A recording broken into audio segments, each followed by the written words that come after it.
Hello guys, today I'll be ranking the Spider-Man films. I'll be focusing on the live action ones, those of course being the Sam Raimi films, the ones with Andrew Garfield, and of course the ones with Tom Holland from the MCU. Now, right off the bat, I do want to mention that of course I haven't uploaded in a little over a week now, and I do apologize for that. It's just that I've been busy with work, and I've also been kind of feeling a bit burnt out lately in general and just not having much motivation to make videos. Now, I'm not quitting by any means, but again, just been a bit burnt out and not having much motivation.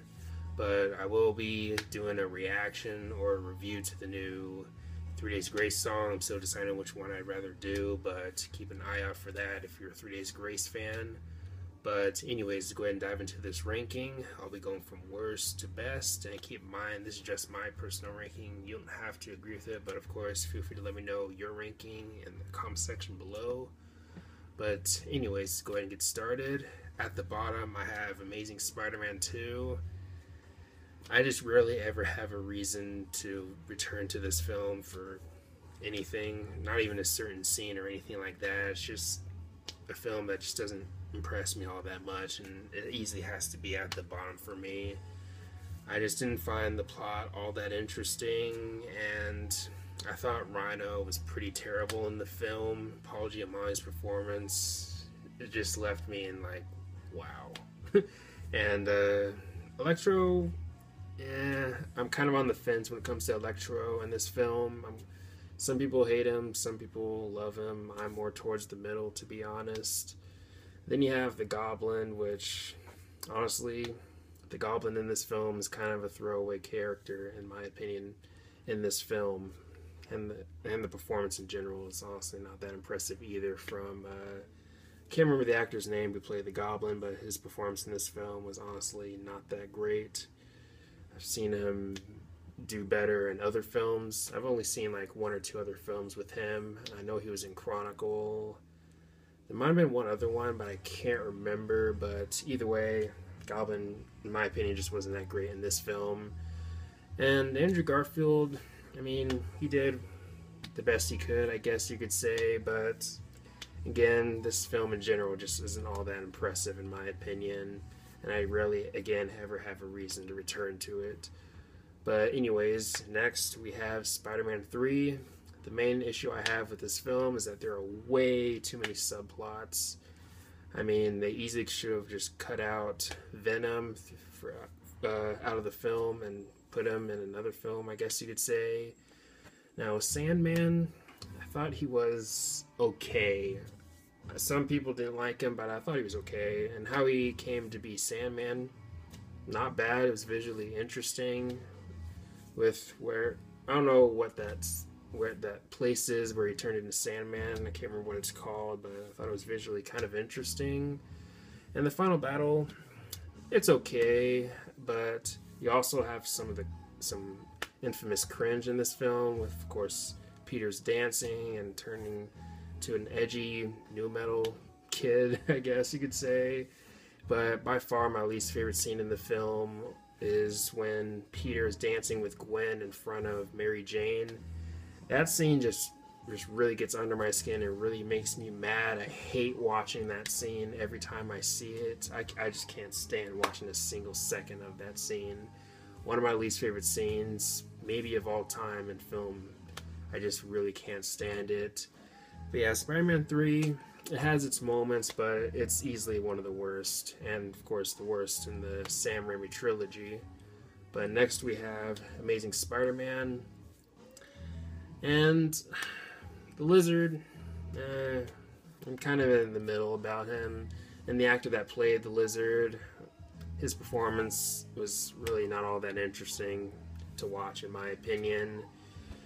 But Andrew Garfield, you can tell he cares about honoring Spider-Man, and he also cares about his performance too, but I'm kind of more towards the middle when it comes to him as Spider-Man in general.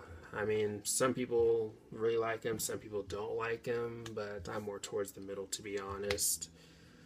And the final battle was, it was okay, but it wasn't really anything to write home about, in my opinion, but I thought it was okay. It wasn't kind of fun to watch, I guess you could say. But my question is, why they didn't show much of what was happening to the people with all that gas spreading throughout the city and how it was affecting them and turning them into lizards. I mean, they did a little bit, but not all that much. But once all the final battle ended, what happened to the people? Did they turn back, or I don't know. I'm assuming they did, but I don't know. They didn't really show much. But Amazing Spider-Man, it's okay, but it's definitely not one of the best. But next we have Far From Home. Now this one and the next one in my ranking honestly go back and forth because I still have a tough time deciding which one I like more. But with Far From Home, I like Jake Gyllenhaal's performance as Mysterio. I thought he did a really good job. And also I thought Tom Holland's overall performance or acting performance was a little bit better in this one. Now he was great in Homecoming, but I thought he was a little bit better in Far From Home. The emotional attachment and all that, and you know, him grieving over Tony Stark and all that.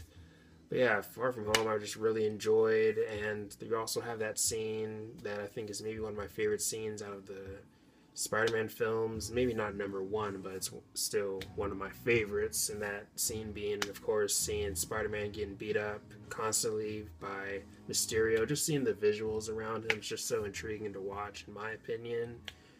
But yeah, Far From Home, definitely a great film. But next we have Homecoming. But yeah, Homecoming and Far From Home, again, they really go back and forth. I still have a tough time deciding which one I like more, because I kind of like them for different reasons. But yeah, with Homecoming, I thought Michael Keaton was excellent as the Vulture, the acting, and everything. I thought he was just excellent. And Tom Holland, I think he's a pretty good Spider-Man. And the whole thing with him teaming up with Iron Man and all that, their relationship and all that, I've looked deeper into what people think about that. Some people like it, some people don't like it, some people might call it cheesy, I don't know. But I've heard many things, but when it comes to my stance on that, I think it's not bad. I don't have a problem with it all that much. But yeah, Homecoming in general, I dig it. I liked it when it came out, and I think it still holds up. But next we have Spider-Man from, of course, 2002, the first of the trilogy by Sam Raimi, and of course there is a bit of nostalgia with this one, so of course it's going to be higher in my ranking, of course. But yeah, I still think it's a really good film. Now, you can maybe say that Goblin's costume hasn't aged the greatest, but Willem Dafoe, not a bad choice for playing Goblin. But yeah, I still think it's a great film, and Tobey Maguire is still maybe my favorite of the Spider-Man actors. Maybe. But yeah, Spider-Man, again, definitely a great film, and definitely very early 2000s, even the soundtrack too. But yeah, definitely a great film. But at the top, I have Spider-Man 2.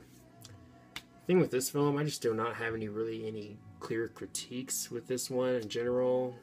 I thought I didn't really have any problems with Doc Ock. I thought he was great. The performance from the actor was great too.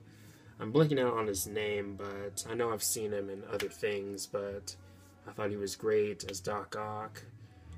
And I thought the action in general in this film was pretty good too.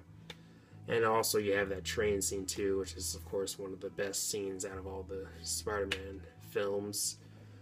But yeah, I can go on and on about Spider-Man 2, but yeah, it definitely has to be at the top for me when it comes to the Spider-Man films. But maybe there'll be days where I like the first one more, but as of now, I might have to put the second one at the top. But anyways, let me know your thoughts on my ranking. Is my ranking different from yours? Is it the same? Do we have any similarities, differences, and all that good stuff? But anyways, thanks for watching. Please leave a comment, like, subscribe. Have a nice day, and take care.